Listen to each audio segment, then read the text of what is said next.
fanged ghost with the face of a kangaroo. A shy soul with an irresistible musk desired the world over. This is the Siberian musk deer.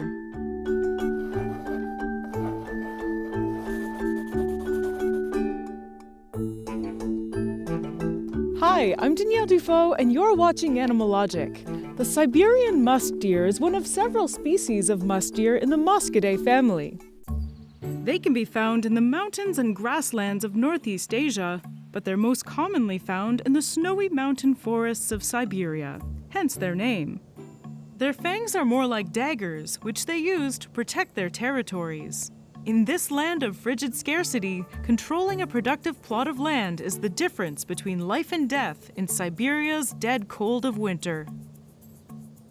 Despite being called deer, they actually have more in common with animals in the Bovidae family than the true deer in the family Cervidae. They are in their own family and are more closely related to antelopes, cows, sheep, and goats than they are to reindeer, elk, red deer, and mooses. Moose? Meese? Moose. For one thing, male Siberian musk deer don't have antlers like their cervid friends.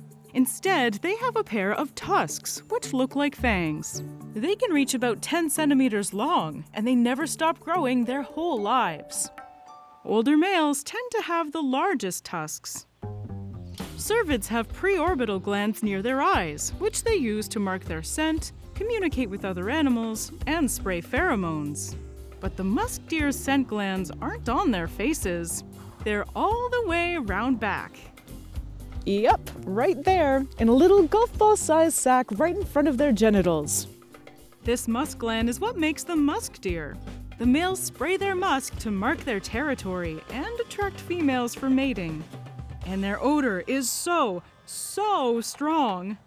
That powerful musk is a pro and a con for the male Siberian musk deer. The pro, those pheromones help them attract females during the mating season. The con, they're being poached. A lot. For the last 5,000 years, people have been obsessed with capturing and selling the musk glands so they can be used in perfume, medicine, and other luxury items. In the early 70s, musk glands were so valuable in Nepal that they were worth more than gold. But how could you hunt this cutie? Look at its stocky little body, its brown coat, its snazzy black and white front stripes. And they're so tiny. They measure 60 to 100 centimeters lengthwise and weigh about 15 kilograms. Musk deer are ruminants, meaning they consume relatively calorie-poor food that gets fermented in their digestive tract to extract all the available nutrients. Despite their scary-looking fangs, Siberian musk deer are herbivores.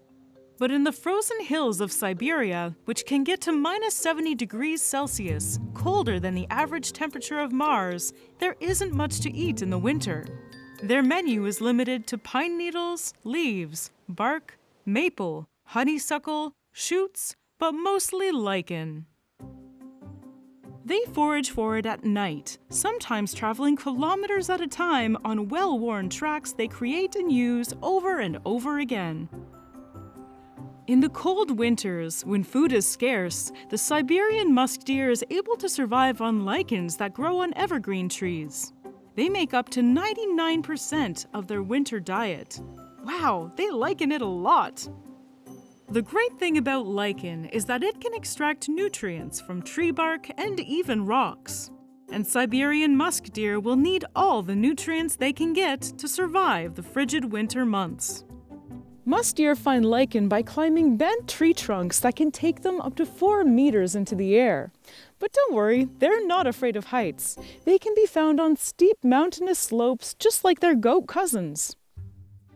Siberian musk deer are shy and cautious animals who are mostly active from dusk till dawn. They're typically found by themselves or in small groups of 2 or 3. And usually those groups are a mama musk deer with their babies. The deer's small body helps it run fast and hide from predators in tiny openings in their rocky terrain. Lynx, wolverines, and the yellow-throated marten are the greatest predators of this little ungulate. And when they notice danger, they raise their tails to helpfully alert the other members of the musk deer community. Musk deer are migratory animals. In the winter, they live on steep slopes covered with coniferous trees.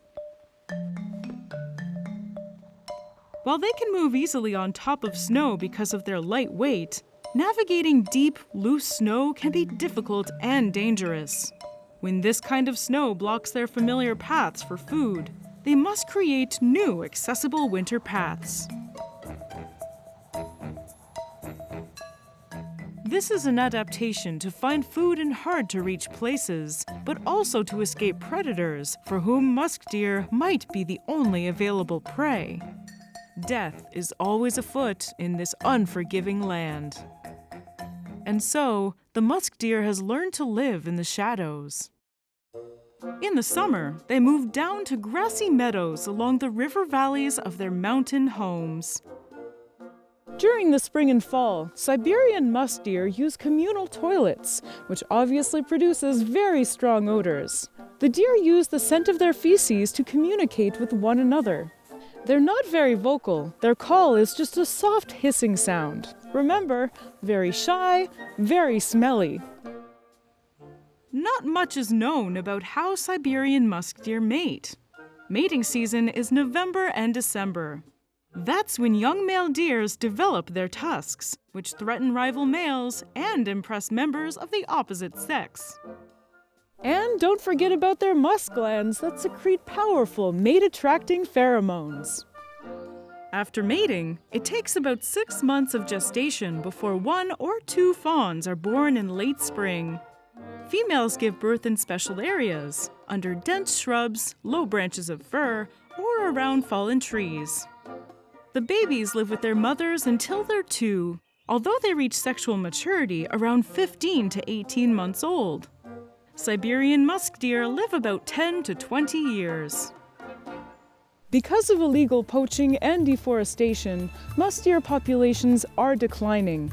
The species is considered vulnerable and heading towards becoming endangered. Hopefully, as we continue to work towards preserving their ecosystems, we'll give them a chance not only to survive, but also to thrive. This winter soldier won't go down without a fight.